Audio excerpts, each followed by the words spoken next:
The CDC is recommending that we all have our nose and mouth covered whenever we leave the house. Here's how to make an easy face covering without using a sewing machine.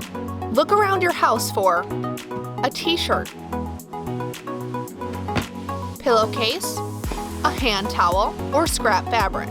Then you will need 2 rubber bands. But if you can't find those, you can improvise. First, cut out a rectangle. I'm cutting the sleeves and neck off of this t-shirt. Then fold from the bottom to the middle. Now top to middle. And do this one more time.